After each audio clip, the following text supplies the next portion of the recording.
Arben Miloshi e hapi derën e vilës së vet në orën 5 të pasdites me kravatën të liruar dhe kokën ende të mbushur me numra. Mbledhja ishte anuluar në çastin e fundit dhe ai thjesht erdhi në shtëpi pa njoftuar, pa menduar shumë. Vila ishte e madhe, e ftohtë dhe e heshtur si gjithmonë. Mure të larta, mobilje të shtrenjta, piktura që i kishte blerë sepse dekoratori i kishte thënë se e vlerësonin hapësirën. Asnjë prej tyre nuk e kishte zgjedhur me zemër. Pothuajse asgjë në atë shtëpi nuk e kishte zgjedhur me zemër. E la çantën në tavolinën e kuzhinës dhe eci drejt dhomës së ndenjes. Atëherë ndaloi. Në divanin gri të hapur që kushtonte më shumë se sa fiton shumë njerëz në një vit, pa një pamje që nuk e priste. Shpresa ishte mbështetur në divan, flokët e saj të errët të lidhur në një topuz të lirshëm që ishte zbërthyer gjatë gjumit, uniforma pak e rrudhur. Ajo kishte ardhur vetëm një javë më parë, e rekomanduar nga administruesja pasi punëtorja e mëparshme ishte larguar pa dhënë shpjegime. Një javë, 7 ditë. Dhe aty ishte ajo duke fjetur në divanin e dhomës së ndenjes me vajzën e milionerit të shtrirë mbi gjoksin e saj. Era kishte flokët bjond të shpërndara, faqen roz të mbështetur në gjoksin e shpresës, krahun e vogël të mbështjell rreth belit të saj si dikush që përqafon diçka që ka frikë ta humbas. Flinte me atë paqe që Arbeni nuk e shihte në fytyrën e Sëbijës prej shumë kohësh. Ai mbeti aty duke parë, nuk i zgjoi. Arbeni ishte 34 vjeç, kishte 3 kompani milionëshe, një llogari bankare që shumica e njerëzve nuk do ta shihnin kurrë as në ëndër. I kishte ndërtuar të gjitha me duart e veta, nga varfëria e vërtetë. Kishte mësuar se bota respekton atë që është i fortë, se ndjenjat ishin shpërqendrim, se prania matej me çeqe të paguara dhe kontrata. Dhe aty, në atë divan të shtrenjtë brenda asaj vile të ftohtë, një grua që ai mezi e njihte po i jepte të bijës diçka që të gjitha paratë e tij nuk e kishin blerë kurrë. Dashuri, në mënyrën e thjeshtë, në mënyrën që nuk ka çmim. Diçka e shtrëngoi gjoksin e Arbenit me një forcë që nuk e priste. Ai bëri një hap brenda dhomës. Zhurma e këpucës preku dyshemen prej druri dhe bëri një kërcitje të thatë. Shpresa i hapi syt ngadalë. Ju desh një sekond të kuptonte se ku ishte. Pastaj pa Arbenin ulur pranë saj në divan me kostum, duke e parë dhe u zgjua plotësisht menjëherë. U drejtua shpejt duke u kujdesur të mos zgjonte erën, fytyra e kuqe nga turpi. Zoti Arben, më falni, nuk e vura re se rash në gjumë. Era më kërkoi të rija pranë dhe unë. Ai ngriti dorën ngadalë.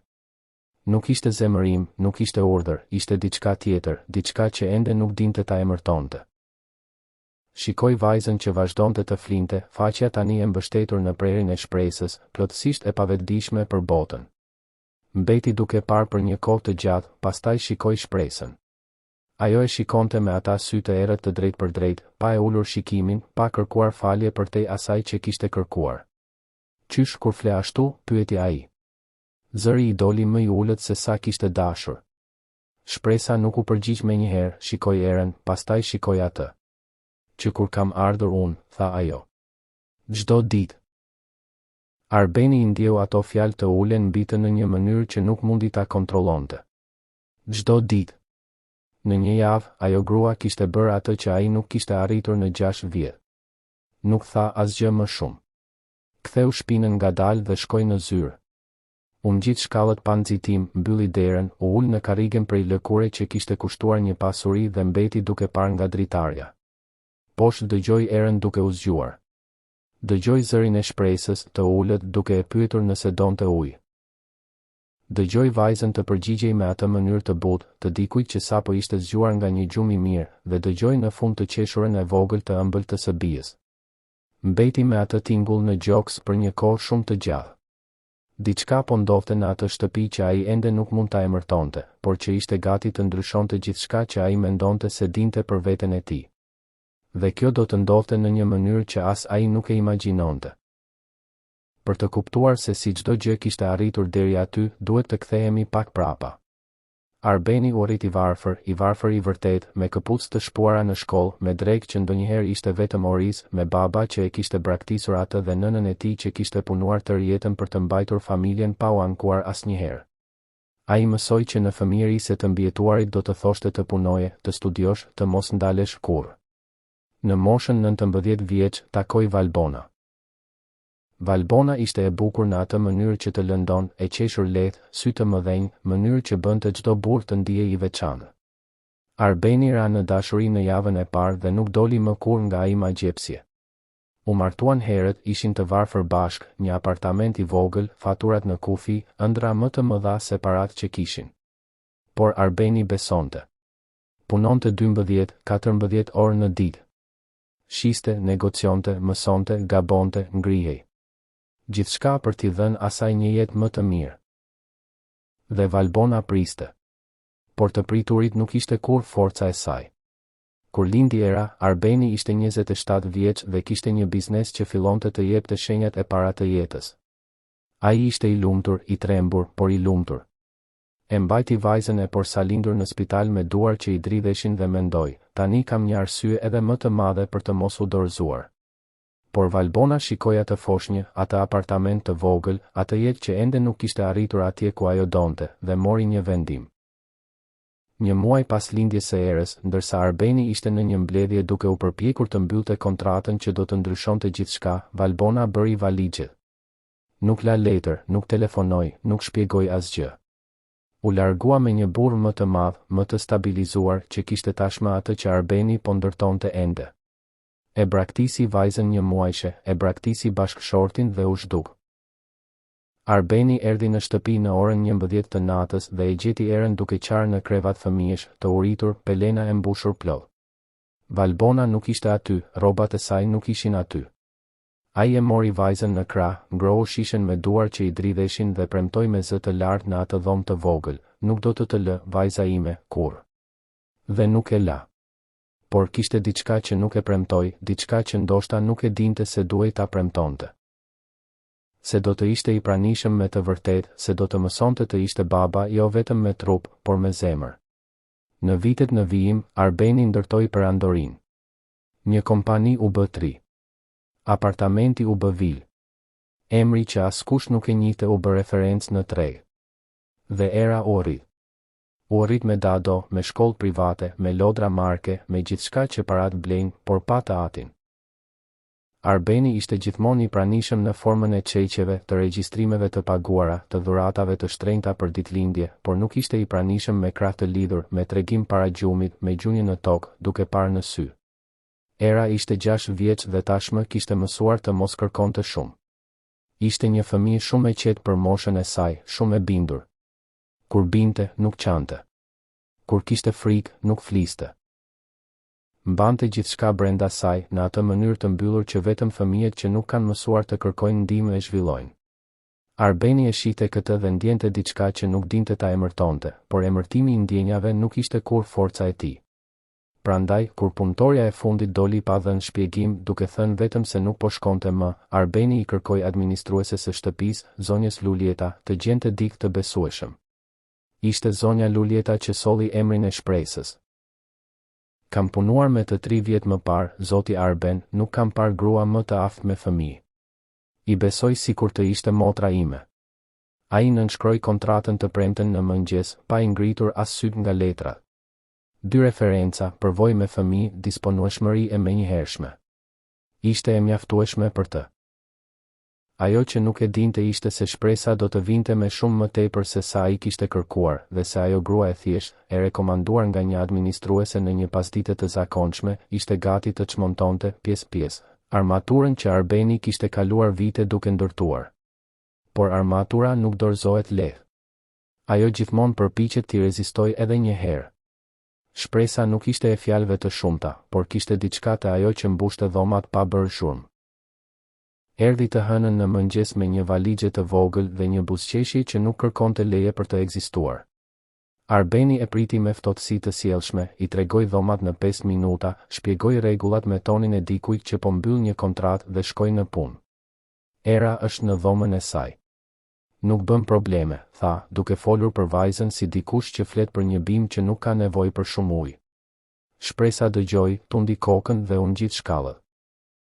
E gjeti Erën ulur në krevat duke përqafuar një arush pelushi, duke parë nga dritarja me ata sy të mëdhenj që dukeshin më të vjetër se sa duhej të ishin për një fëmijë 6 vjeç. Tung, zemra ime. Unë jam Shpresa. Era nuk u përgjigj. Ke uri? Heshtje. Shpresa nuk insistoi, nuk u përpoq të detyronte bisedën, nuk filloi të shpikte justifikime që vajza të fliste. Thjesht u ul në dysheme pranë shtratit dhe qëndroi e heshtur gjithashtu.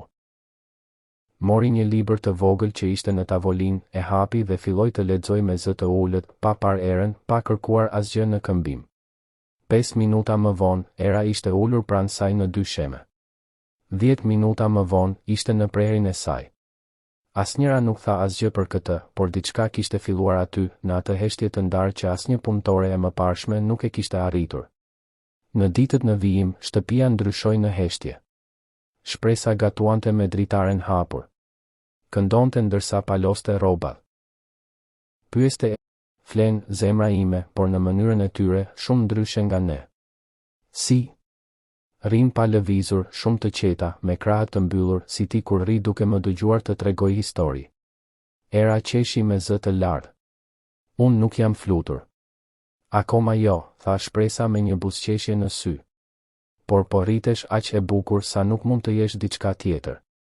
Dhe era qeshi me atë buzëqeshje që ndriçon gjithçka përreth. Ishte të mërkurën e javës së parë që Arbeni erdhi më herët dhe I gjeti të dyja në qilimin e dhomës së ndenjes. Ndaloi te dera dhe pa vajzën duke qeshur me atë mënyrë që ai nuk e njihte, atë të qeshur të vërtet nga zemra që të përkul trupin. Kur era e pa atë, e qeshura u zvogëlua, nuk u zhduk plotësisht, por u zvogëlua. Dhe Arbeni e ndjeu atë si thik në zemër.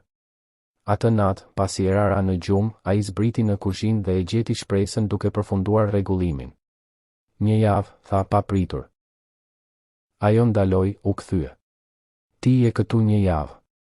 Dhe ajo qeshi sot në një mënyrë që unë nuk e kisha parë prej shumë kohësh. Mbeti duke parë duart e tij të mbështetura në tavolinë. Si e bën këtë? Shpresa mendoi për një sekondë. Pastaj u përgjigj e thjesht, si dikush që flet për të dukshmen. Ulem në dysheme me të, zoti Arben. Ai ngriti vetullat. Vetëm kaq? Vetëm kaq. Shumica e njerëzve rrinë në këmbë duke parë fëmijën nga lart. Fëmia e ndjen atë. Ndjen se është shumë I vogël për t'u marrë seriozisht. Ngriti supet. Unë ulem në dysheme, bëhem në madhësinë e saj dhe dëgjoj atë që ka për të thënë. Gjithçka.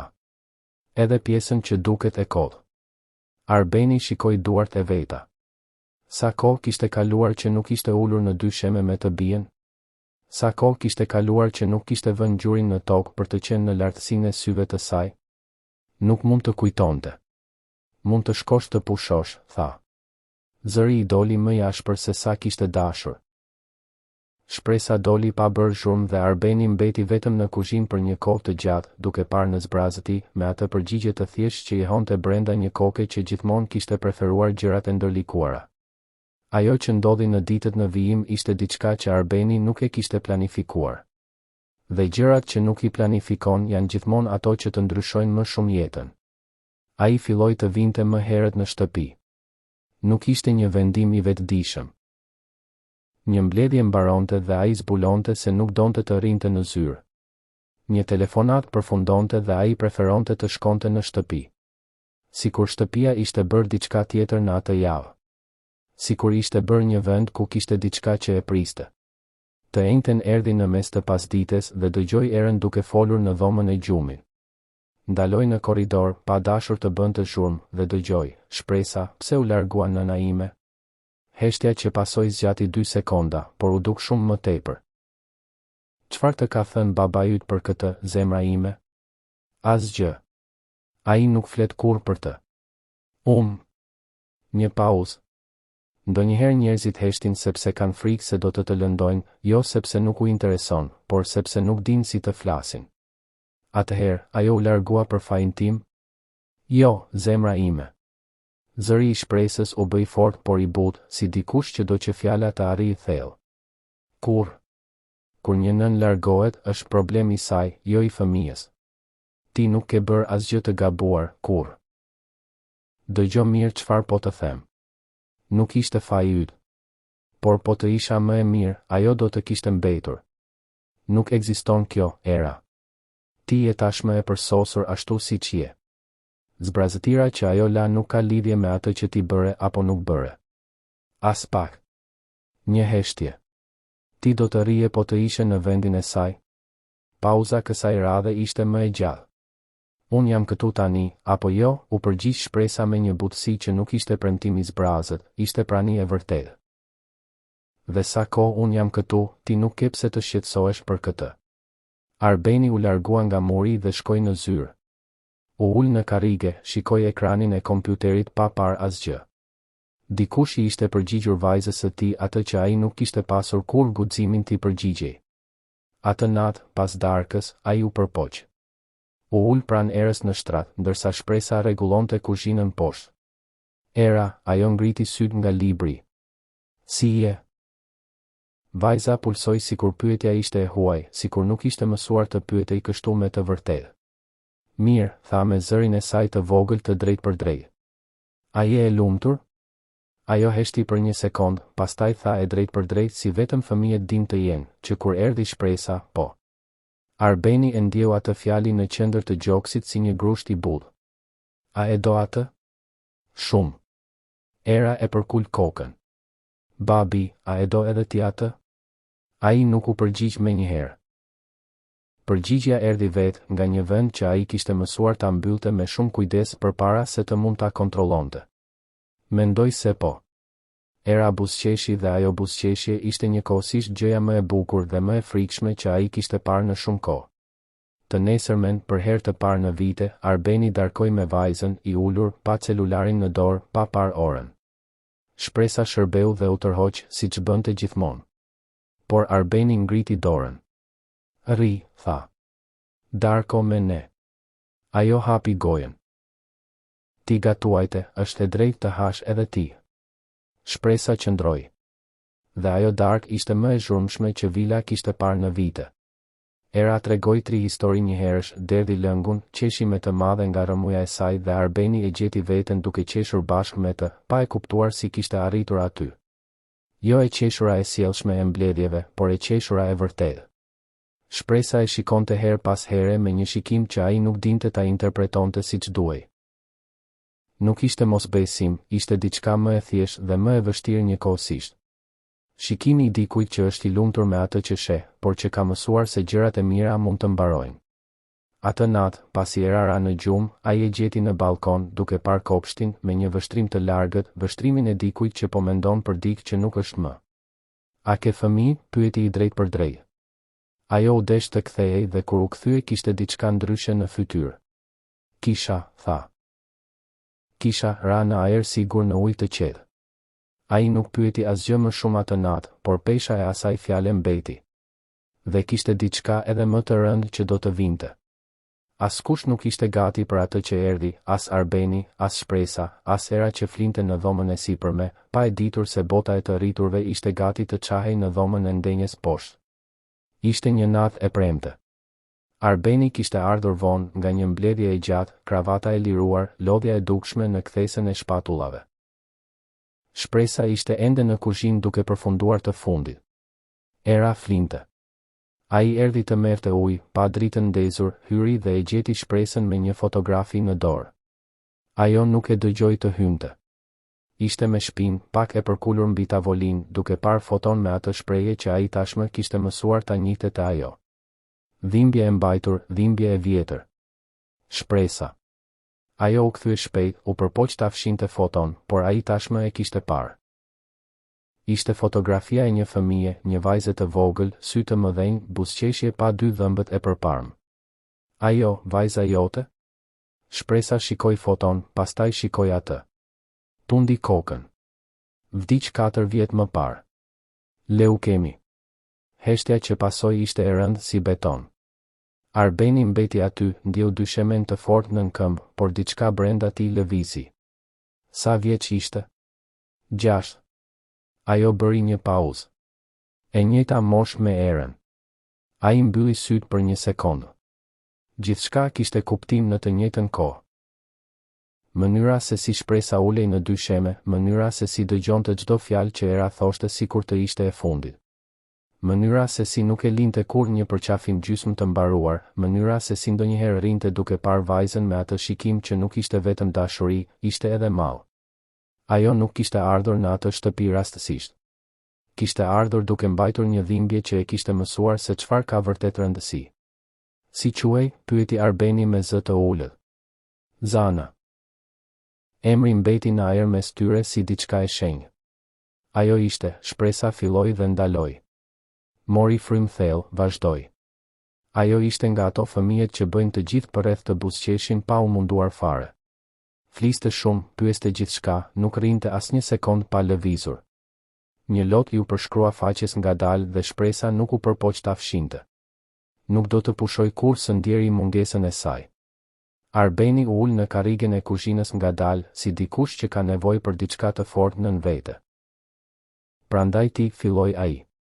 Prandaj di të dëgjoj, e plotësoi ajo me zë të ulët por të fortë. Sepse e humba timen para se të dëgjoja gjithçka që kishte për të më thënë. Nuk patëm kohë. Sëmundja ishte shumë e shpejtë. Fshiu lotin me kyçin e dorës, shpejt, pa dramë. Dhe u betova ditën e varrimit me dorën e saj në time, se kur më nuk do të lija një fëmijë pa u dëgjuar, për sa kohë unë të mund të bëja ndryshe. Arbeni qëndroi i heshtur për një kohë të gjatë. Pastaj, pa planifikuar, pa u përgatitur, dëgjoi zërin e vet duke thënë diçka që nuk ja kishte thënë askujt në 6 vjet. Duhet të më kishe thënë. Pse, zoti Arben? Ju nuk e keni punësuar historinë time, keni punësuar punën time. Por unë duhet të dija. Ajo ngriti syt nga ai. Për çfarë do të ndryshonte? Sepse. Ndaloj. U përpoq përsëri. Sepse edhe unë humba dik, jo nga vdekja, por humba po ashtu. Dhe kur nuk mësova të flas për këtë. Shpresa qëndroi e heshtur duke pritur. Nëna e erës u largua kur ajo ishte 1 muajshe. Unë isha i varfër, nuk kishim asgjë ende, dhe ajo u largua me një tjetër, pa letër, pa shpjegim. Ai shikoi duart e veta. Kur nuk e kuptova se çfarë bëra gabim. Dhe kalova 6 vjet duke u përpjekur të kompensoj me para atë që nuk mund të kompensohet. Kuzhina ishte plotësisht e heshtur. Të shoh ty, mënyrën se si kujdesesh për të. Shoh atë që unë nuk dhash. Shoh vrimën që lash duke menduar se po e mbushja. Zëri ju bë më i ngjirur. Dhe kjo më dhemb më shumë se çdo gjë që kam ndjerë ndonjëherë në biznes. Shpresa nuk tha se gjithçka ishte në rregull. Nuk tha se ai ishte një baba i mirë. Nuk tha asgjë nga ato që do të ishin të lehta dhe të zbrazta për të thënë. Tha vetëm, akoma ka kohë. 3 fjalë. Të thjeshta, të drejtë për drejta, të vërteta. Dhe Arbeni, që kishte ndërtuar një perandori me fjalë kontratash dhe negociatash, zbuloi se 3 fjalë të thjeshta mund të peshonin më shumë se gjithçka që kishte nënshkruar në jetë. Por ajo që asnjëri nuk e dinte ishte se po atë javë, dikush që nuk e pëlqente ta shihte Arbenin të lumtur, dikush që do të vinte të shtunën në mëngjes me gjithë synimin për të shkatëruar atë që sapo kishte filluar të linte. Ajo që ndodhi të shtunën në mëngjes ishte diçka që Arbeni kur nuk e priste dhe që era kur nuk duhej ta dëshmonte, por jeta nuk kërkon leje përpara se të vijë. Zana Miloshi erdhi në orën 9 pa njoftuar. Ishte motra më e madhe e Arbenit, elegante, me taka të larta të shtunën, nga ato që hyn në çdo vend sikur të ishte pronare. Ajo kur nuk kishte aprovuar shumë gjëra në jetën e vëllait dhe që kur ai ishte pasuruar aprovonte edhe më pak, ndoshta sepse nuk kishte qenë ajo që ishte pasuruar. Hyri nga dera me çelësin që kishte ende dhe eci drejt kuzhinës, ku aroma e petullave mbushte të gjithë korridorin. Ndaloi te dera. Era ishte me përparse të vogël, me miell në faqe, duke u përpjekur të kthente një petull që i mbeti për gjysmë dhe duke qeshur me të madhe nga dështimi i vet. Shpresa ishte pranë saj me shpatull, duke qeshur, duke i treguar mënyrën e duhur, pa e lëshuar petullën nga dora e vajzës. Të dyja ishin plotësisht në botën e tyre. Zana shikoi pamjen, shikoi shpresën, pastaj shikoi erën. Çfarë po ndodh këtu? Era u hodh nga frika. Teze Zana. Por Zana nuk buzëqeshi. Kishte atë shikimin e dikujt që vendos të jetë e pakëndshme përpara se të hap gojen. Tregoi nga shpresa. Ti je punëtorja? Po, zonje. Atëherë, pse je këtu duke bërë mëngjes me mbesën time sikur të ishe nga familja? Shpresa nuk e uli shikimin, nuk belbëzoi. U përgjigj me atë qetësi që ndonjëherë të zemëron më shumë se çdo britëm. Sepse Era kërkoi petulla dhe unë di t'i bëj. Kjo nuk është përgjigje. Është e vetmja që kam, u përgjigj shpresa. Zana bëri një hap brenda kuzhinës. Zëri i saj ishte prerës, sytë të ftohtë. Shiko pak sa qesharake. Një javë në shtëpi dhe tashmë po gatuan bashk, po fle në divan me vajzën, po ha në tryezën e familjes. Bëri një pauzë, duke i lënë fjalët të prisnin. Sa e përshtatshme. Teze Zana, tha Era me zërin e saj të vogël të fëmijës, por sytë serioz. Shpresa është shoqja ime. Shoqe jo, Zana u kthye nga mbesa me një buzëqeshje që nuk arrinte në sy. Ajo është punëtorja e babait tënd, zemër. Ekziston një ndryshim. Atëherë unë dua që ajo të jetë të dyja. Zana e injoroi dhe u kthye nga dalja e kuzhinës në momentin e saktë kur Arbeni po zbriste shkallët, ende me këmishën e pishames. Zana, çfarë po bën këtu? Erdha të shoh mbesën time. E uli zërin, por jo aq sa të mos dëgjonte Era. Arben, apo e lë punëtoren të rrisë vajzën? Një grua që mezi e një, që erdhi një javë më parë? Po e lë dik që kujdeset për të me të vërtet ta bëj punën. Ajo nuk është nga familja. Familja nuk është letër, Zana. Motra bëri një hap drejt tij. Toni u bë më prerës, po thuajse i përshpëritur, por plot helm. Ajo grua erdhi një javë më parë dhe tashmë është në mes të gjithçkaje. Në mes të vajzës sate, të shtëpisë sate, të darkave të tua. Bëri një pauzë. Çfarë tjetër është në mes, Arben? Heshtja që pasoi ishte e rëndë. Shpresa nuk lëvizi, nuk u përgjigj. I mbajti sytë në sobë. Por Era, që ishte 6 vjeç dhe kuptonte më shumë se sa të rriturit prisnin, shkoi te shpresa dhe e kapi për dorë. Nuk tha asgjë, vetëm e kapi dorën. Dhe ishte ai gjesti thjesht, i heshtur, i një fëmije 6 vjeç që preu çdo dyshim që mund të ekzistonte ende në zemrën e Arbenit.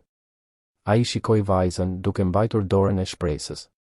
Shikoi shpresën, që nuk e kishte lëshuar.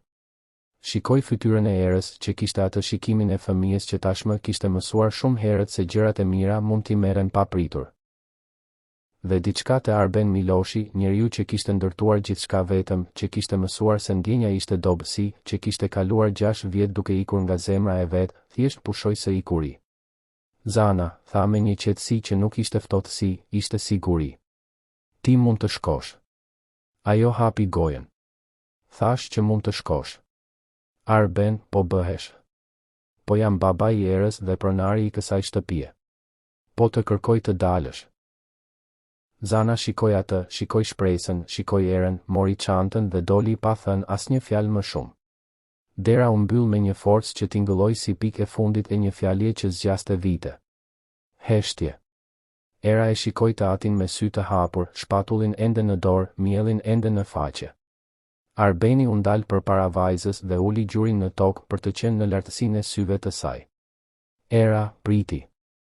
Unë e di që nuk kam qenë babai që duhet të kisha qenë. Zëri ju thye pak. Nuk u përpoq ta fshihte. E di që kam kaluar shumë kohë duke menduar se pagesa e faturave ishte e njëjta gjë me të qenit i pranishëm, se blerja e dhuratave ishte e njëjta gjë me të dhënë vëmendje. Mori frym thellë. Nuk është. Dhe unë e di këtë sepse dikush më mësoi në 2 javët e fundit më shumë se sa mësova në 6 vjet. Era shikoi shpresën, pastaj shikoi atë.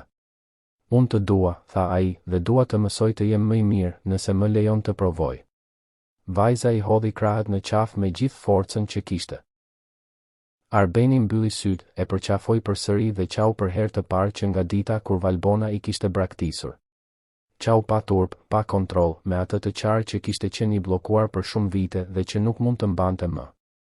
Shpresa mbeti aty pran lavamanit me shpatullin në dorë, mielin ende në faqe dhe sytë që i shkëlqenin, jo sepse gjithçka ishte zgjidhur, por sepse po shite një baba që zgjidhte vajzën, një njeri që zgjidhte të ishte njeri. Dhe këtë ajo e dinte më mirë se kushto tjetër. Është fillimi i gjithçkaje. Muajt që pasuan ishin ndryshe nga çdo gjë që ajo shtëpi kishte njohur. Arbeni filloi të zgjohej më herët për të pirë kafe me Erën përpara shkollës. Filloi të pyeste për ditën e saj me të vërtetë, jo si protokoll, sepse donte të dinte. Filloi të shfaqej në mbledhjet e prindërve. Filloi të lexonte tregime para gjumit, edhe kur vinte vonë, edhe kur ishte i lodhur. Shpresa i shite të gjitha nga larg me atë buzëqeshjen e saj të qetë dhe ndjente diçka që përpiqej të mos e ushqente shumë, sepse ajo kishte mësuar në mënyrën më të vështirë se gjërat e mira mund t'i merren gjithashtu. Por Arbeni e kishte vënë re atë. Jo si punëtore, por si person. Vinte re kur ajo rinte e heshtur duke parë kopshtin pasi era flinte. Vinte re kur këndonte butësisht ndërsa gatuante një ninull që ai nuk e kishte dëgjuar kur më parë dhe që tingëllonte si mall. Vinte re mënyrën se si paloste rrobat e erës me një kujdes që shkonte përtej punës. Një natë, ai zbriti vonë dhe e gjeti në balkon, ulur në shkallë, duke parë qiellin me yje. Mund të ulem, pyeti. Ajo u habit, por tundi kokën. Ai ul pranë saj në shkallë, jo në karrige, në shkallë, në tokë, ashtu siç ajo i kishte mësuar. Qëndruan të heshtur për një kohë. A e bën këtë gjithmonë? Pyeti ai. Ri duke parë yjet. Kur më mungon ajo, nuk pati nevojë të thoshte emrin. Zanas i pëlqente të numëronte yjet. Thoshte se secili ishte një engjëll në roje. Një buzëqeshje e vogël. E di që është marrëzi. Nuk është as pak marrëzi. Ajo e shikoi anash. Arben, tha, për herë të parë pa Zotin. Ai e vuri re dhe u korrigjua. Mund të thuash kështu, tha ai. Preferoj kështu. Ajo tundi kokën, qëndroi e heshtur për një sekond, pastaj tha me atë ndershmëri që ishte shenja e saj, më duhet të them diçka. Thuaj. Unë e dua shumë erën, me të vërtetë, sikur të ishte. Ndaloj, filloi përsëri. Por kam nevojë që ti të kuptosh se nuk jam këtu për shkak të shtëpisë sate, as të parave të tua. Kur nuk kam qenë. Jam këtu sepse ajo vajzë kishte nevojë për dikë dhe unë kisha nevojë për një arsye për t'u zgjuar në mëngjes. Që kur Zana u largua, e shikoj në sy. Dhe nëse një ditë iki, do të jetë sepse është e drejtë, jo sepse mungoj mirënjohja. Arbeni mbeti duke e parë për një kohë të gjatë. Pse po më thua këtë? Sepse ndjej se gjërat po ndryshojnë mes nesh dhe nuk dua të ndryshojnë për arsyen e gabuar.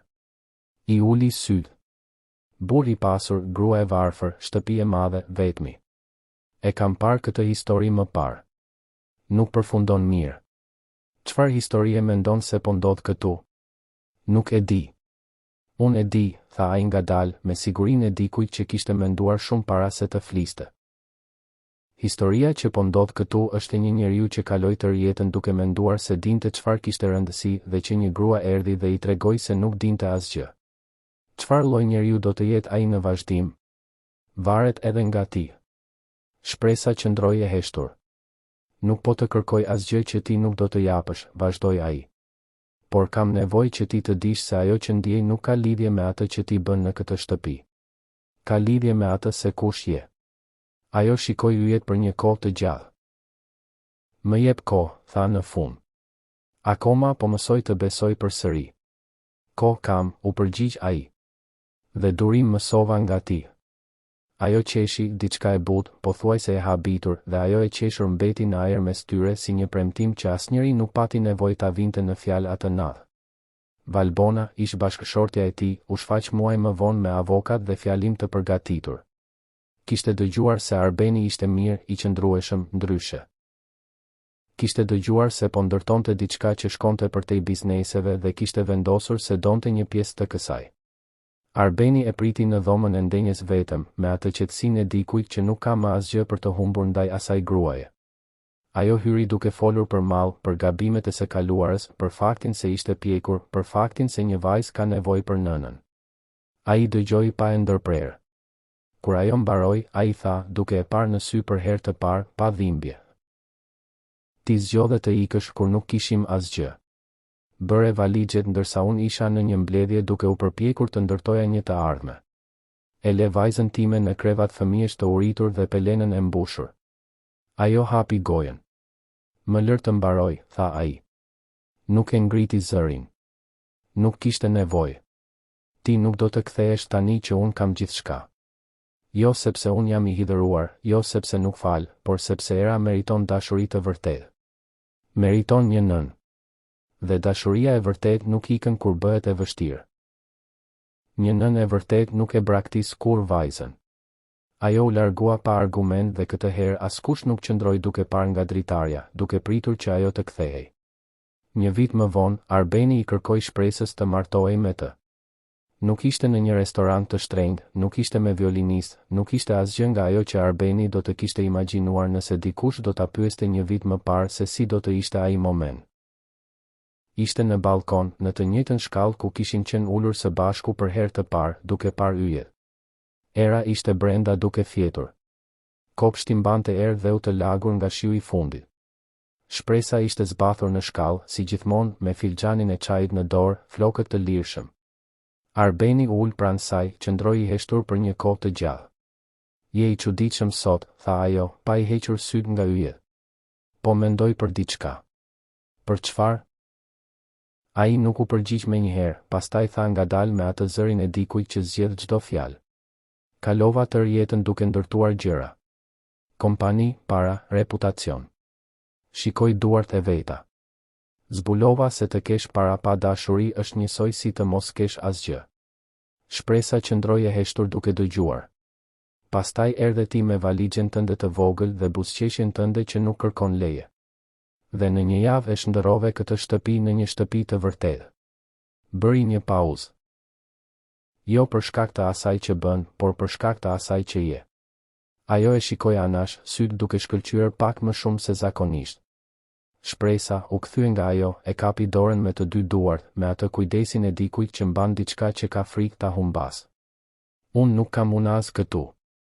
Nuk kam përgatitur fjalim. Nuk di ta bëj siç duhet këtë. Ajo e mbajti frymën. Por unë e di që nuk dua më asnjë natë pa ty pranë. Jo si punëtore, jo si çdo gjë tjetër që ka emër kontrate. E shikoj në sy. Dua të martohem me ty, jo për atë që bën për mua ose për erën, por për atë që më mësove për kë dua të jem. Heshtja zgjati disa sekonda.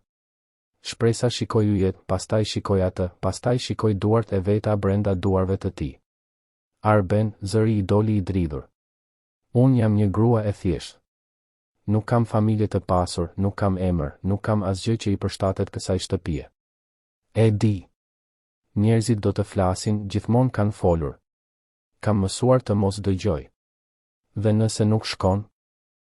Ai e shtrëngoi dorën. Po nëse shkon? Ajo mbeti duke e parë për një kohë të gjatë, atë shikim të drejt për drejt që nuk shmangej, që ai kishte mësuar ta njihte si versionin e saj të ndershmërisë së plotë. Unë e doja Zanën më shumë se çdo gjë në këtë jetë, tha ngadalë. Dhe humbja e saj më mësoi se dashuria nuk është dobësi. Është e vetmja gjë që marrim me vete me të vërtetë. Mori frym thellë. Nuk do të martohem me ty për atë që ke, Arben. Atë ti e di. E di. Do të martohem me ty për njeriun që zgjodhe të jesh, për babain që u bëre, për njeriun që u ul në shkallë me mua dhe më dëgjoi të flas për Zanën sikur të ishte gjëja më e rëndësishme në botë. Syt e tij u lagën. A është kjo një po? Pyeti me atë buzëqeshje të pasigurt që ajo e donte të ai, sepse nuk ishte e ekzekutivit, ishte e dashurisë. Është një po, tha ajo. Ai e përqafoi aty në shkallë, zbathur të dy, me qiellin plot yje. Dhe ajo mendoi, me fytyrën e varrosur në shpatullën e tij, se diku mes yjeve, Zana po i numëronte një nga një, duke buzëqeshur me atë buzëqeshjen pa dy dhëmbët e përparme. Dasma ishte e vogël, një pasdite e shtunë në kopshtin e shtëpisë. Lule të thjeshta që shpresa i kishte zgjedhur vetë. Era ishte shoqja e nderit me një fustan vjollc të hapur që ajo vetë e kishte zgjedhur, flokët plot me lule të vogla dhe misioni më i rëndësishëm i ditës, të dorëzonte unazat pa i rënë. I dorëzoi dhe pastaj qëndroi mes tyre gjatë gjithë ceremonisë, duke mbajtur dorën e njërit dhe të tjetrit njëkohësisht, sikur të dinte se ishte aty, pikërisht aty që vendi i saj ishte. Kur prifti pyeti nëse Arbeni e pranonte shpresën, ai u përgjigj pa hezituar, e pranoi dhe faleminderit.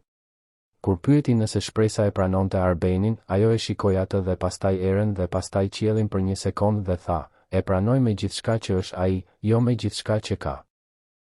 Era duart rokit para të gjithëve. Dhe Arbeni, që kishte mësuar vonë se të qarit nuk është dobësi, nuk u përpoq t'i fshite lotët. Atë natë, pasi erara në gjumë mes tyre në dhomë, e raskapitur nga aq fest, Arbeni mbeti duke parë tavanin në errësirë. Shpresa ishte pranë, e qetë, por zgjuar. Po mendon për çfarë? Pyeti ajo butësisht. Për Zanën. Ajo heshti. Po mendoj se ajo të dërgoj ty këtu, tha ai. Të kujdesesh për Erën dhe të kujdesesh edhe për mua. Shpresa nuk u përgjigj menjëherë. Pastaj tha me zërin e dikujt që sapo kishte kuptuar diçka që e kishte kërkuar për një kohë të gjallë. Mendoj se Zoti më dërgoi te ju. Më dha një shans të dytë për të dashuruar. Dhe qëndruan të heshtur të dy në errësirë, me Erën duke fjetur në mes dhe yjet jashtë, dhe atë paqe të çuditshme dhe të mirë të dikujt që më në fund kishte ardhur në shtëpi me të vërtetë. Ndonjëherë jeta të dërgon personin e duhur në momentin më të pamundur. Ndonjëherë dashuria vjen me valixhe të vogël, buzëqeshje të thjeshtë dhe gatishmëri për të ulur në dysheme. Dhe është pikërisht ajo që ndryshon gjithçka.